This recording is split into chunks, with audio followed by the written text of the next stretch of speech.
طاہرین۔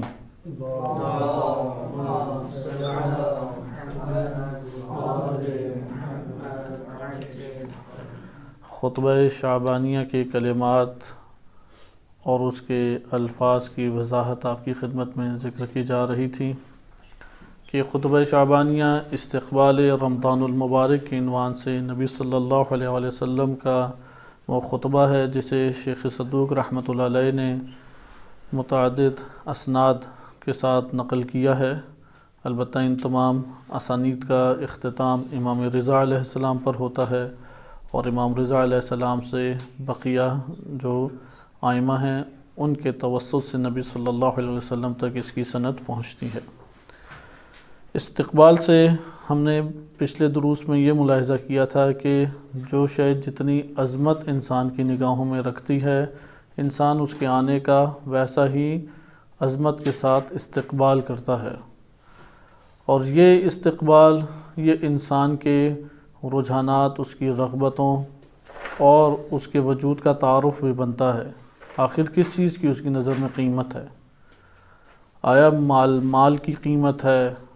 یا اسی طریقے سے شہوات کی قیمت ہے، یا نہیں؟ یہ انسان حیوانی مرتبے سے بلند ہے اور اس کی نظر میں انسانیت سے جو تعلق رکھنے والے امور ہیں ان کی قیمت ہے۔ انسان کا ایک یہ تعارف بن جاتا ہے۔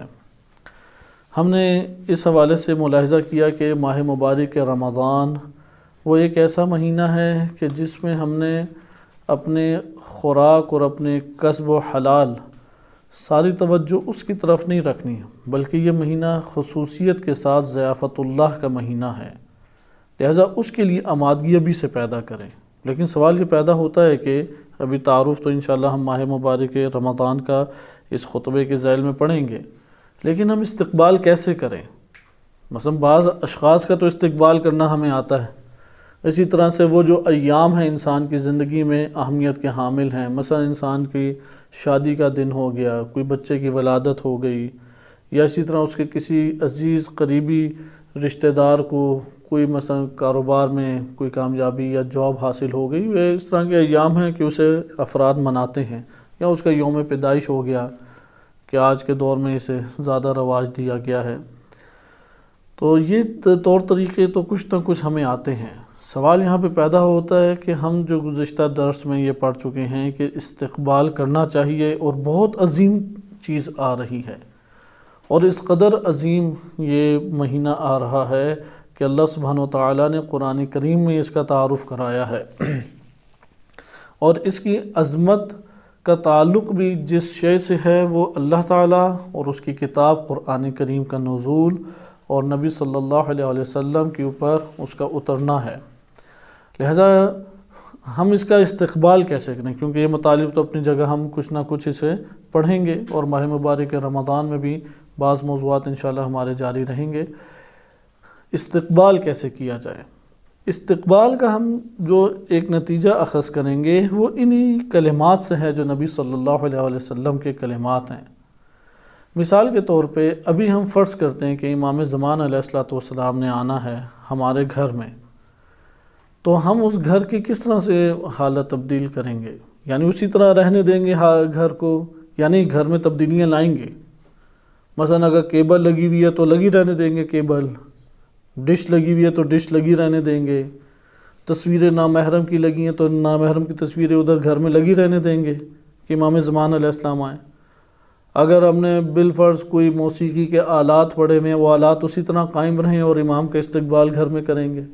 یا امام مہدی علیہ السلام کا استقبال ایسے کریں گے کہ جتنی لاہویات اور لغویات کی چیزیں ہیں انہیں برطرف کر دیں گے، اپنے آپ کو معنوی طور پہ آمادہ اور آراستہ کریں گے یا نہیں؟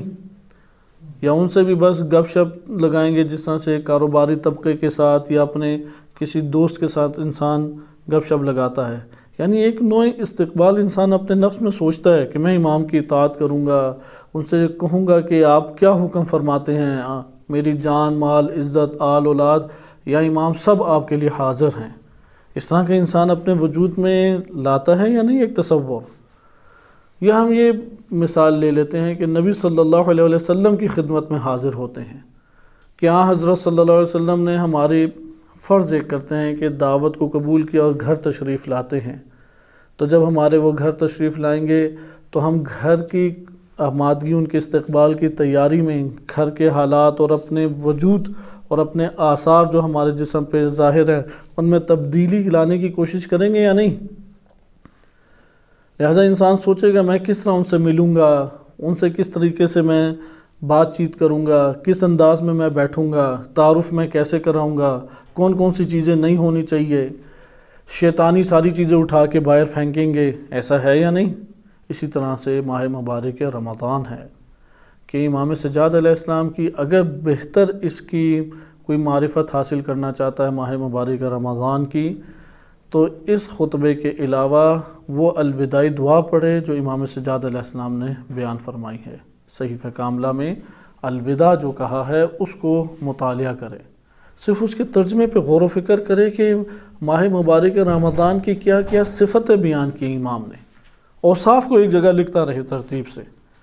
کہ امام سجاد علیہ السلام نے ماہ مبارک رمضان کو کیا کیا کلمات سے نوازا ہے، کیا کیا عنوان دیے ہیں، آپ وہ ایک جگہ لکھتے رہیں، آپ اسی میں حیران ہو جائیں گے کہ کس قدر معارف کا سمندر انہوں نے بہترین کلمات کے ذریعے بیان کیا ہے۔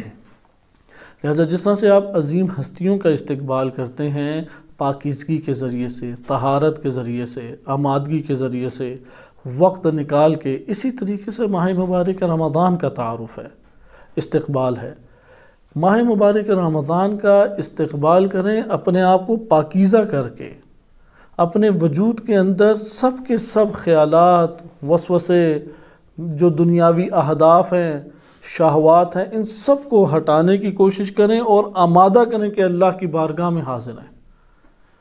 اللہ کی محضر میں حاضر ہیں، اس کی خدمت میں، اللہ تعالیٰ کی خدمت میں حاضر ہیں۔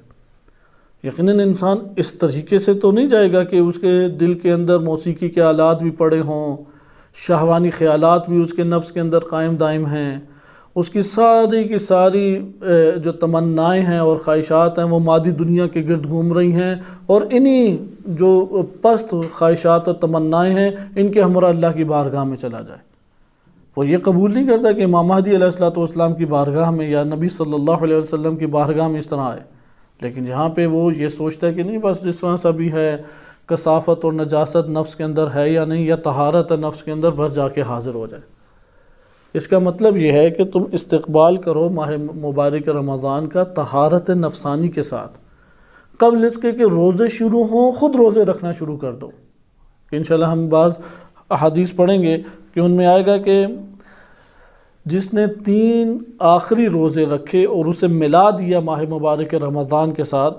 کہ ہماری معتبر کتب میں اور معتبر اسانید سے یہ روایت آئی ہے کہ شعبان کے آخری 3 روزے کہ اس کو ماہ مبارک رمضان کے ساتھ ملا دیا جائے، تو اس صورت میں پورے ماہ مبارک شعبان کا ثواب اللہ تعالیٰ عنایت فرما دیتا ہے۔ صرف 3 روزے کہ جو آپ نے ماہ مبارک رمضان کے ساتھ متصل کیے، یہ 3 روزے استقبال ہے۔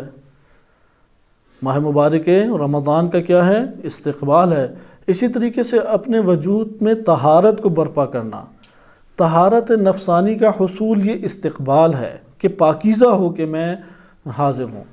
یہ استقبال ہے کہ میں جس دسترخوان پہ جا رہا ہوں وہ اللہ کی مہمان نوازی ہے، اور اللہ تعالیٰ کہ اس مہمان نوازی کے انداز سے پتہ لگ جاتا ہے کہ انسان کی اصل خوراک یہ گوشت پوست اور یہ سبزیاں اور دالیں نہیں ہیں۔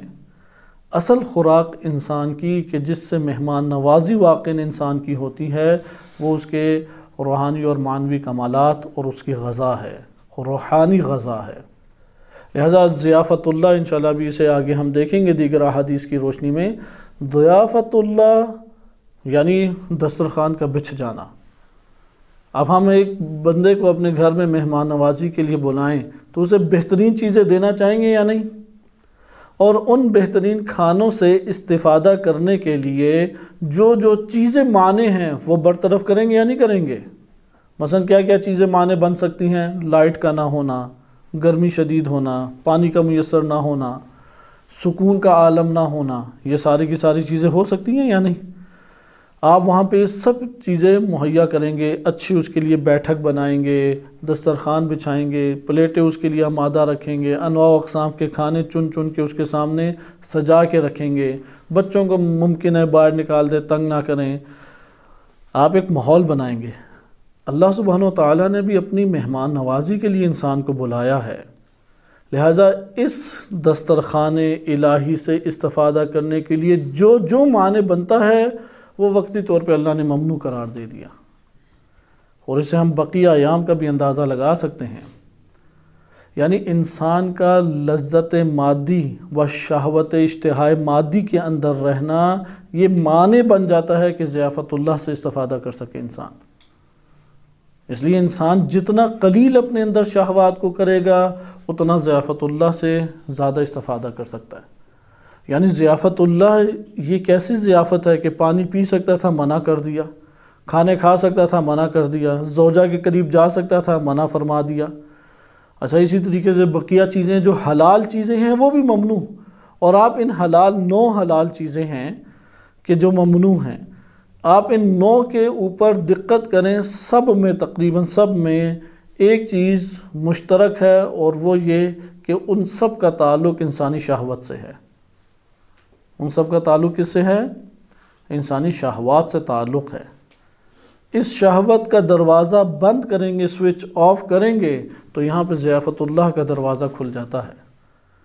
اس لیے اللہ تعالیٰ نے آداب بیان کیے اور ان آداب کو واجب قرار دے دیا کہ صبح سے شام تک اپنے ان مجرا یعنی جاری جہاں سے خوراک اور یہ پینے کی چیزیں ہوتی ہیں، یہ شیاطین کی جگہ بھی ہیں، ان کو تم بند کر دو، تمہاری روح کے دریچے کھلنا شروع ہو جائیں گے۔ یہ جو ضیافت اللہ ہے اس سے استفادہ نہیں کر سکتے۔ اب اس ضیافت اللہ میں اللہ نے کیا کیا رکھا ہے انشاءاللہ ابھی بیان آئے گا۔ مثلا سب سے بڑی ڈشیں یہی ہیں: برکت الہی، رحمت الہی، مغفرت الہی، کہ ادھر زیادہ اپنا کلام آپ کی خدمت میں ذکر نہیں کیا جاتا۔ ہم خطبے کے کلمات کو دیکھتے ہیں، اور ائمہ اہل بیت علیہم السلام نے جو نبی صلی اللہ علیہ وسلم کے علم سے اور ان کی عطا کردہ تعلیمات سے استفادہ کرتے ہوئے نبی صلی اللہ علیہ وسلم کی احادیث کو بیان کیا ہے، ہم اسی سے مطالب کو لیتے ہیں۔ لہذا اس خطبے میں دوبارہ غور کریں: اِنَّهُ قَدْ أَقْبَلَ إِلَيْكُمْ شَهْرُ اللَّهِ بِالْبَرَكَةِ وَالرَّحْمَةِ وَالْمَغْفِرَةِ شَهْرٌ هُوَ عِنْدَ اللَّهِ أَفْضَلُ الشُّهُورِ، کہ انشاءاللہ اس کو آگے بیان کریں گے کہ اللہ تعالیٰ نے انسانی زندگی کا نظم ایسے رکھا ہے کہ سال اور سال کو پھر تقسیم کیا ہے مہینوں میں، مہینوں کو تقسیم کیا ہے ہفتوں میں۔ ہفتے کا تذکرہ قرآن کریم میں اس طرح سے نہیں ہے، اسبوع کہتے ہیں عربی میں، کلمہ اسبوع وارد نہیں ہوا۔ لہٰذا آپ یہ کہہ سکتے ہیں قرآن کریم کی تقسیم کے مطابق سال، سال سے مہینے، مہینے سے دن، پھر دن کے اوقات سارے یکساں نہیں ہیں، دن کے اوقات یکساں نہیں ہیں۔ یہ حکمت فقط انہی مخزن وحی سے مل سکتی ہے، قرآن اور احادیث مبارکہ سے۔ انسان کے پاس کوئی اور طریقہ کار نہیں ہے ان دقائق کو جاننے کا کہ ایک دن کے اندر سب سے بہترین اوقات کون سے ہیں۔ لہذا دن کو تقسیم کیا۔ دن تقسیم ہوتا ہے رات، دوپہر، دن، رات، دن اور صبح۔ دین اسلام میں صبح ایک الگ سے وقت شمار ہوتا ہے۔ اچھا، اسی طریقے سے پھر ان کے اندر بھی تقسیم کیا ساعتوں میں، یعنی منٹ جسے ہم کہتے ہیں، سیکنڈ کا دقیقہ کہتے ہیں، دقیقے کا تذکرہ بھی قرآن اور روایات میں نہیں ہے، نہ ہفتے کا تذکرہ ہے نہ سیکنڈز کا تذکرہ، لیکن منٹوں کا تذکرہ موجود ہے۔ اس لیے آپ یہ دیکھیں، شہر ہوا عند اللہ افضل الشہور، مہینے ہیں کیونکہ انسانی زندگی اللہ نے سال 12 مہینے سے بنتا ہے، اس سال کو تقسیم کیا 12 مہینوں میں۔ ان 12 مہینوں میں اللہ نے فوقیت دی ہے، ہر وہ چیز جو اللہ سے منسوب ہے اس کی مخلوق کے اوپر فوقیت ہے۔ یہ واحد مہینے جسے اللہ سے نسبت ہے، اس لیے تمام مہینوں پہ فوقیت ہے۔ وَأَيَّامُهُ، دن اس کے کیا ہیں؟ افضل الایام، وَلَيَالِهِ افضل اللیالی، دن اس کے افضل ترین دن، راتیں اس کے افضل ترین راتیں، وساعاتہ افضل الساعات، اور اس کی گھڑیاں یعنی اس کے منٹ یا اس کی گھڑیاں لحظے اس کے یہ کیا ہیں؟ افضل ترین لحظے ہیں۔ ہم ان تین چیزوں کو، یہ چار چیزوں کو، شہر ہے، یوم ہے، دن یعنی لیل یعنی رات، اور ساعات یعنی لحظات یا گھڑیاں، منٹ سیکنڈ دونوں کو شامل ہوتا ہے، اس کو ہم قرآن کریم کی نگاہ میں انشاءاللہ تعالی یا بعض آیات روایات کی نگاہ میں مختصر طور پہ ملاحظہ کریں گے۔ لیکن آج کے دن ہم اسی مطلب کو، مغفرت ہے، رحمت ہے، اس کو ہم آئیں کچھ احادیث مبارکہ سے استفادہ کرتے ہوئے حل کریں، کیونکہ یہ جو انسان اپنا ٹائم ٹیبل بناتا ہے، انسان کے ٹائم ٹیبل میں وہ افضل ترین گھڑی جو اللہ تعالیٰ نے انسان کی دنیاوی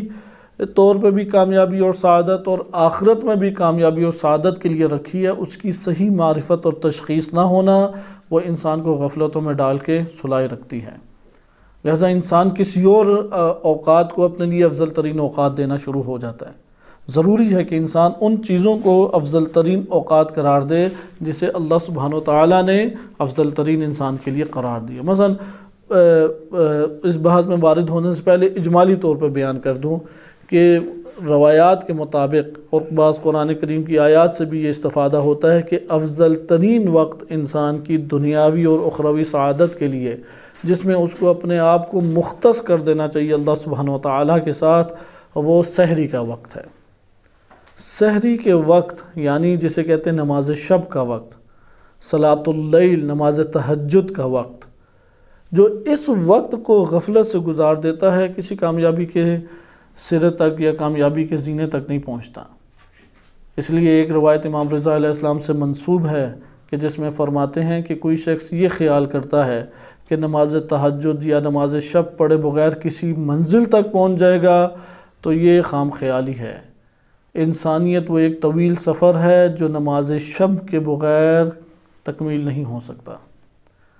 صرف نماز شب ہے کہ جو اس تکمیل کا سبب بن سکتی ہے۔ اس لیے جو نماز شب کے لیے آمادگی نہیں کرتا اپنا خود نقصان کرتا ہے، کسی کا بھی نہیں جاتا۔ بعض اللہ تعالیٰ نے جانور رکھے ہیں کہ وہ اس وقت اٹھ کھڑے ہوتے ہیں، آوازیں بلند کرتے ہیں، اس لیے یہ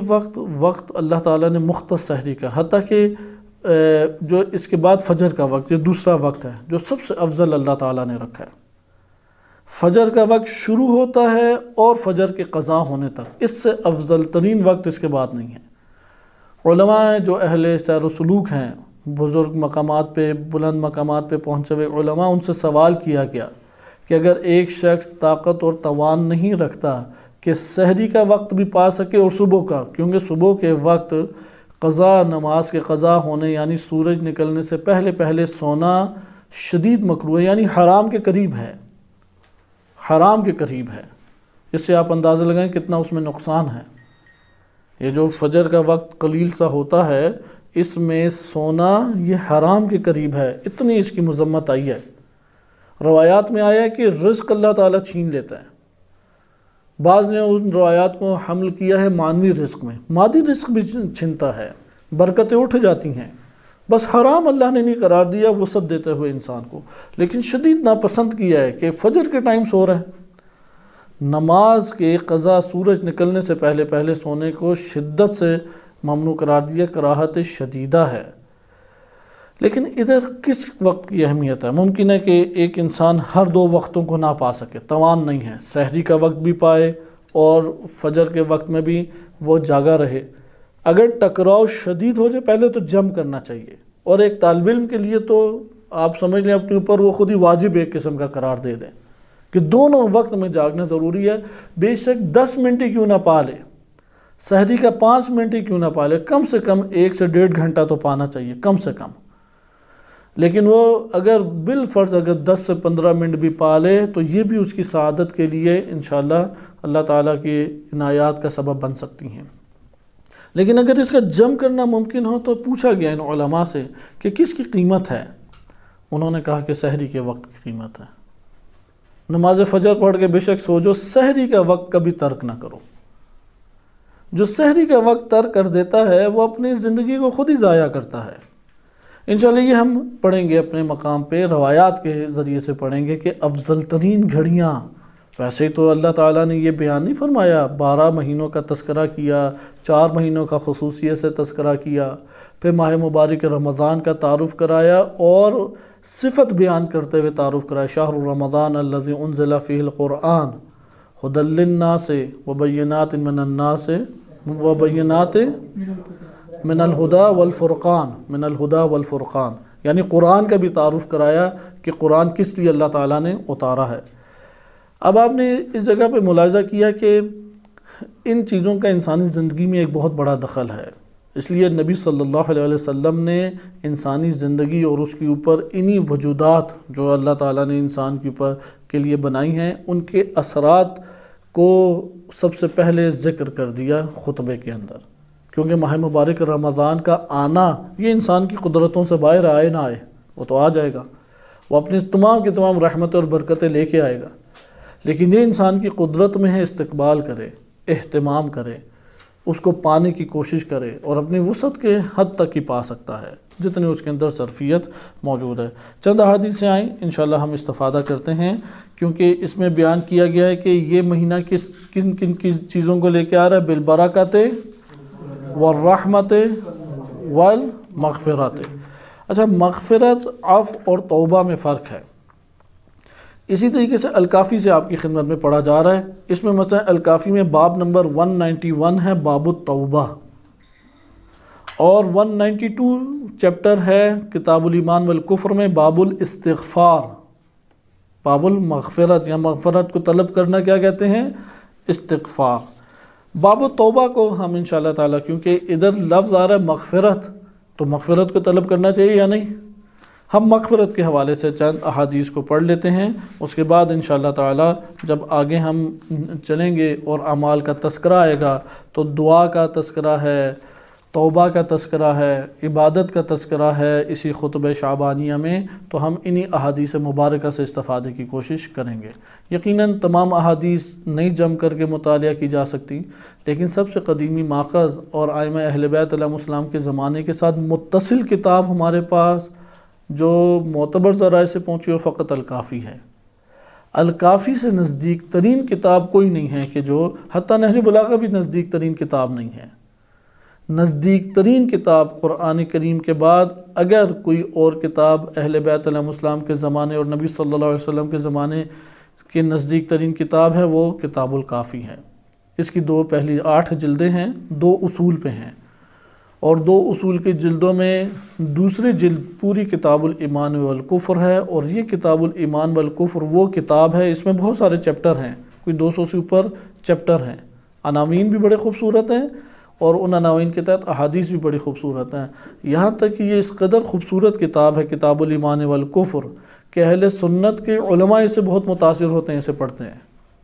کئی علماء نے اپنے بیانات میں تذکرہ کیا ہے، ایک کتاب التوحید پڑھ کے الکافی میں جو کتاب التوحید ہے اس سے بہت متاثر ہوتے ہیں، اور دوسرا یہی کتاب الایمان والکفر ہے۔ آئیں اس میں سے ہم چند احادیث پڑھ کے آج کی گفتگو کا اختتام کرتے ہیں۔ باب الاستغفار، کیونکہ آغاز میں آیا ہے کہ یہ مہینہ تو اقبل الیکم شہر اللہ بالبرکت، کہ برکت کو ابھی ہم ادھر نہیں کھولتے، والرحمت، رحمت بھی بہت تفصیلی ٹاپک ہے، اسے بھی فی الحال بند ہی رکھتے ہیں، لیکن مغفرت ہمارے لیے بھی بہت ضروری ہے، بالمغفرت۔ اس کی پہلی حدیث ہے، صحیح سند روایت ہے، اور اجلہ میں سے ہیں، جتنے بھی محدثین روات ہیں اجلہ میں سے ہیں۔ علی بن ابراہیم ان کے والد، ابراہیم بن ہاشم ان کے، وہ نقل کرتے ہیں ابن ابی عمیر سے، انہوں نے محمد بن حمران سے، اور انہوں نے زرارہ سے نقل کیا۔ زرارہ کہتے ہیں میں نے خود سنا ہے امام صادق علیہ السلام کو یہ فرماتے ہوئے۔ کیا سنا ہے؟ امام صادق علیہ السلام فرماتے ہیں، یعنی امام صادق علیہ السلام جو بیان کریں گے وہ نبی صلی اللہ علیہ وسلم کی حدیث ہے۔ امام صادق درمیان سے واسطوں کو اختصار کی وجہ سے حذف کر دیتے ہیں، اس لیے ائمہ علیہ السلام تک حدیث پہنچ جائے، اس کا کیا مطلب ہے؟ نبی صلی اللہ علیہ وسلم نے یہ ارشاد فرمائی، کیونکہ اپنا علم نہیں ہے ان کا کوئی، اور عصمت کا نظریہ جو ہے یہاں پہ آ کے یہ بات بند کر دیتا ہے کہ انہوں نے اپنی طرف سے کوئی ذاتی طور پر دخل اندازی بھی کی ہو۔ جیسا علم نبی صلی اللہ علیہ وسلم کے پاس تھا ویسا ہی ان کے پاس منتقل ہوا، اور انہوں نے امت کے سامنے اسے پیش کیا، اور اس کی حاجت بھی تھی، حکمت بھی اللہ تعالیٰ کی، ورنہ پوری نہیں ہوتی، کیونکہ یہ نہیں ہو سکتا امت کا کوئی فرد رسول کے پاس جیسا ان کے سینے میں دین الہی موجود ہے وہ بے عین ہی ویسا ہی ایک عام بندہ بھی لے لے، وہ محفوظ نہیں کر سکتا۔ اور یہ تو اہل سنت کتب میں صحیح سند روایت ہیں، حضرت ابو موسیٰ اشعری اور جناب عمران بن حسین اور اس طرح چند صحابہ کرام سے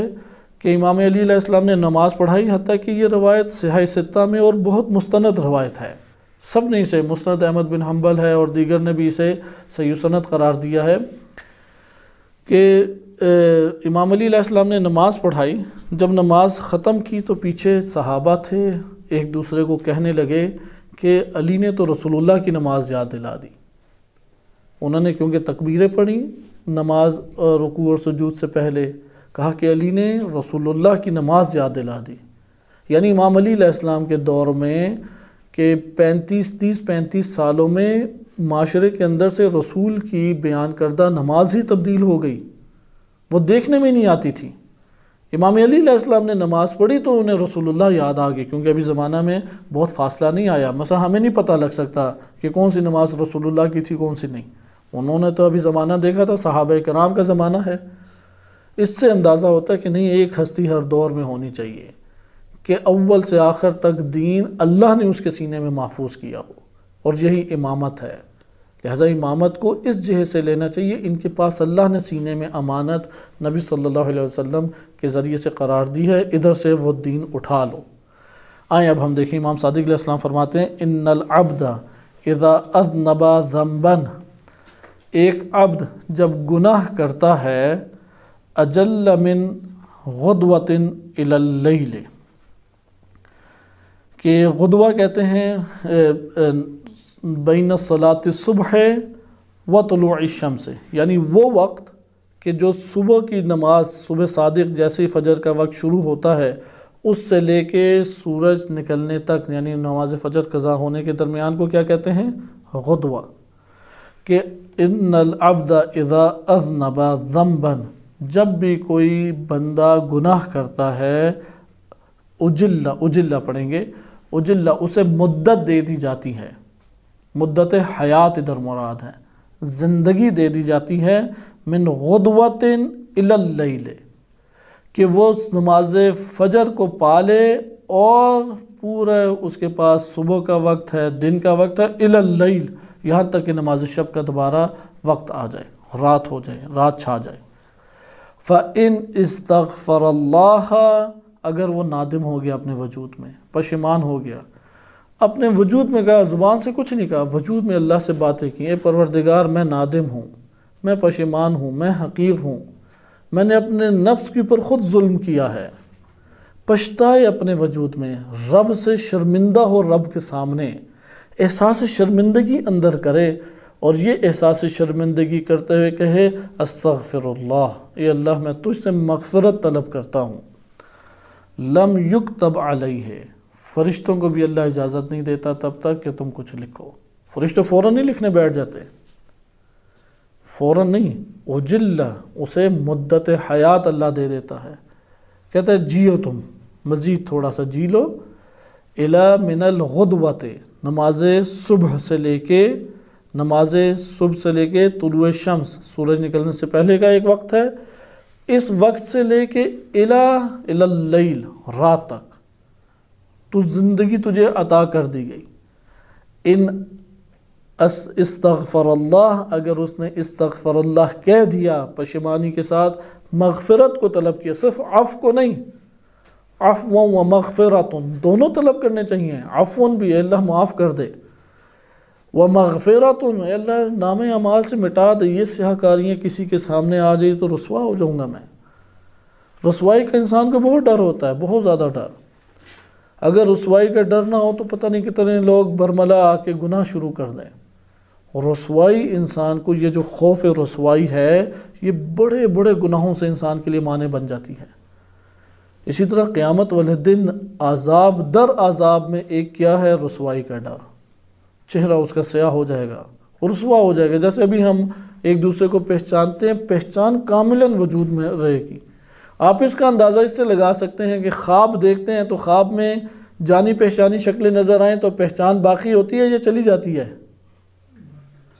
بلکہ وہ شاید اس دنیا سے زیادہ اوج کی معرفت اور پہچان بن کے ہمارے سامنے آتی ہے، اس لیے پہچان کبھی نہیں ایک دوسرے کی چھنے گی۔ اس لیے یہ ہے لم یکتب علیہ، تو فرشتوں کو اجازت اللہ نہیں دیتا کہ تم کوئی چیز ادھر لکھو۔ اچھا، اس کے بعد اگلی روایت اس کو پڑھ کے ہم انشاءاللہ تعالی اختتام کرتے ہیں۔ اس روایت میں امام صادق علیہ السلام فرماتے ہیں، یہ بھی معتبر روایات میں سے ہے، مستند روایات میں سے ہے، فرماتے ہیں امام صادق علیہ السلام من عمل سیئۃ، جس نے ایک برائی انجام دے دی، ایک برائی انجام دے دی، اجل فیہا 7 ساعات من النہار، دن کے 7 گھنٹے اسے مہلت دے دی جاتی ہے، اس کی زندگی اللہ تعالیٰ دے دیتا ہے، 7 گھنٹے رہو۔ فَإِنْ قَالَ أَسْتَغْفِرُ اللَّهَ الَّذِي لَا إِلَهَ إِلَّا هُوَ الْحَيُّ الْقَيُّومُ، اس ذکر کو بھی ذہن نشین کر لیں اور اچھے طریقے سے اس ذکر کو یاد کرنا چاہیے۔ استغفر اللہ الذی، میں اے اللہ، میں اس اللہ سے مغفرت طلب کرتا ہوں، استغفر اللہ، میں اس اللہ سے مغفرت طلب کرتا ہوں، لا الہ الا ہوا، جس کے علاوہ کوئی معبود نہیں ہے، هو الحی القیوم، وہ حی بھی ہے، قیوم، حی سے مراد ہے وہ تمام عالی صفات جو اس کی ذات میں ماننا ضروری ہیں، قیوم سے مراد ہے اس کے افعال جو وہ اس کائنات کے اندر انجام دے رہا ہے، قیام سے ہے قیوم کہ وہ ہر عمل کو انجام دینے والا، کوئی اس کے لیے معنی نہیں ہو سکتا، هو الحی القیوم، 3 مرات، 3 دفعہ بس کہے، 3 دفعہ کہ استغفر اللہ الذی لا الہ الا ہوا الا هو الحی القیوم، استغفر اللہ الذی لا الہ الا هو الحی القیوم، استغفر اللہ الذی لا الہ الا هو الحی القیوم، 3 مرتبہ کہ لم تکتب علیہ، تو اس کے لیے کوئی بھی گناہ نہیں لکھا جائے گا، کچھ بھی اس میں لکھا نہیں جائے گا۔ اگلی جو روایات ہیں وہ اس سے بھی خوبصورت اور بارونق، زیبا اور دلچسپ ہیں کہ انشاءاللہ تعالی ہم آگے اس کو پڑھیں گے۔ مثلا ایک روایت میں بیان کر دوں ان کی زیبائیوں میں سے، ایک زیبا ترین روایت، بہت چھوٹی ہے اس لیے بیان کر رہا ہوں، لِكُلِّ شَيْءٍ دَوَاءٌ، ہر شے کی دوا ہے، وَدَوَاءُ الذُّنُوبِ الاستغفار، گناہ مرض ہیں، گناہ جراثیم ہیں، گناہ یہ مرض اور جراثیم انسانی روح اور نفس کو کھا جاتے ہیں، دواء الذنوب الاستغفار، و طلب کرو مغفرت کے، یعنی اللہ نے پورا مہینہ رکھ دیا، اس مہینے میں صرف طلب کرتے رہو مغفرت کو، انسان پتہ نہیں کیا کیا چیزیں طلب کرنے لگ جاتا ہے، کیونکہ مغفرت ہوگی خود ساری چیزیں کھل جائیں گی، وہ قرآن نے ضابطہ اللہ تعالیٰ نے دے دیا، وَلَوْ أَنَّ أَهْلَ الْقُرَىٰ آمنوا واتقوا، اگر یہ بستیوں والے، یہ معاشرے ایمان لے آتے اور تقوی اختیار کر دے، لَفَتَحْنَا عَلَيْهِمْ بَرَكَاتٍ مِّنَ السَّمَاءِ وَالْأَرْضِ، آسمانوں اور زمین کی برکات، من السماء والارض، آسمان اور زمین کی برکتیں ان کے اوپر اللہ نازل کر دیتا، لہذا مغفرت طلب کریں، یہ برکتیں خود ہی شامل حال ہو جائیں گی۔ اللہ نے شرط رکھی ہے کہ تقوی اور ایمان، اس کے نتیجے میں برکات سما والارض ہیں۔ وصلی اللہ علی سیدنا محمد وآلہ الطاہرین۔